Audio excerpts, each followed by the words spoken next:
തിരുവചന സന്ദേശങ്ങൾ ശ്രവിക്കുന്നതിനായി ഭാഗ്യവചനധാര ഇന്ന് തന്നെ സബ്സ്ക്രൈബ് ചെയ്യുക. ദൈവം നിങ്ങളെ അനുഗ്രഹിക്കട്ടെ. ദൈവ തിരുനാമത്തിന് മഹത്വം ഉണ്ടാകട്ടെ. എല്ലാവർക്കും യേശുക്രിസ്തുവിന്റെ വിലയേറിയ നാമത്തിൽ സ്നേഹവന്ദനം. നൂറുമേനി ഫലം. പ്രിയ സഹോദരങ്ങളെ, നമ്മുടെ അധ്വാനത്തെ അനുഗ്രഹിക്കുന്ന, നമ്മൾ വിതയ്ക്കുന്ന വിത്തിന് നൂറുമേനി ഫലം തരുവാൻ കാത്തിരിക്കുന്ന ഒരു ദൈവമാണ് നമുക്കുള്ളത്. സങ്കീർത്തനം 128 1-2 തിരുവചനങ്ങളിൽ ഇപ്രകാരം പറയുന്നു: കർത്താവിനെ ഭയപ്പെടുകയും അവിടുത്തെ വഴികളിൽ നടക്കുകയും ചെയ്യുന്നവൻ ഭാഗ്യവാൻ. ഇങ്ങനെയുള്ളവർക്ക് ലഭിക്കുന്ന അനുഗ്രഹമോ, നിന്റെ അധ്വാന ഫലം നീ അനുഭവിക്കും, നീ സന്തുഷ്ടനായിരിക്കും, നിനക്ക് നന്മ വരും എന്ന് പറയുന്നു.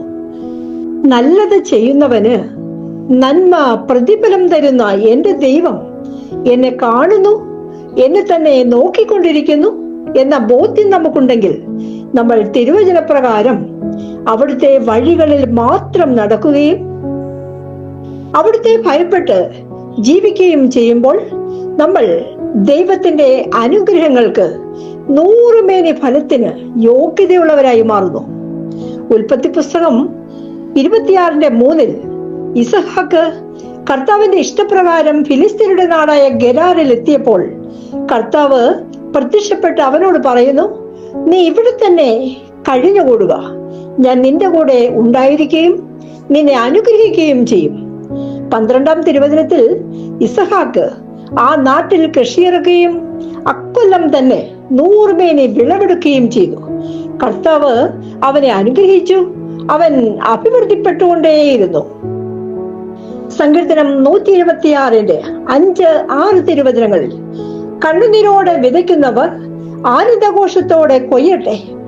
വിത്ത് ചുമന്നുകൊണ്ട് വിലാപത്തോടെ വിതയ്ക്കാൻ പോകുന്നവർ കറ്റ ചുമന്നുകൊണ്ട് ആഹ്ലാദത്തോടെ വീട്ടിലേക്ക് മടങ്ങുമെന്നാണ് പറയുന്നത്.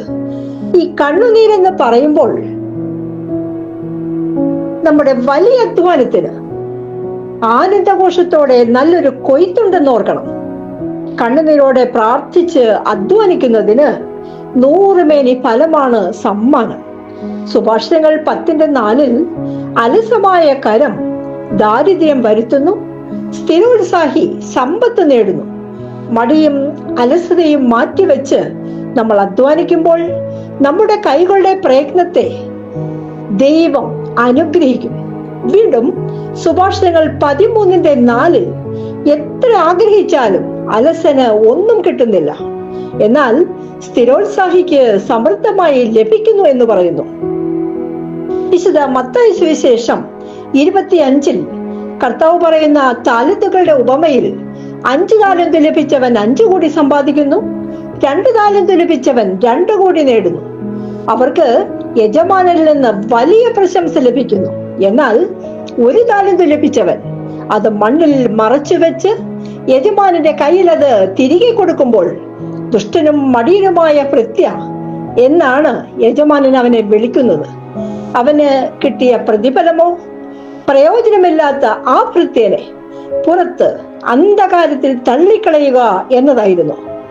സ്നേഹമുള്ള സഹോദരങ്ങളെ, നമുക്ക് ലഭിച്ചിരിക്കുന്ന ശിഷ്ടജീവിതം ഉത്സാഹത്തോടെ പ്രാർത്ഥനയോടെ അധ്വാനിച്ച് 100 മേനി ഫലം കൊയ്യുവാൻ തക്കവിധം വിധിക്കുകയും ചെയ്യാം.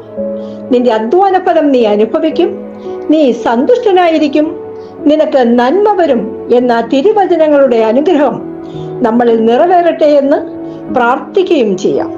നന്ദി.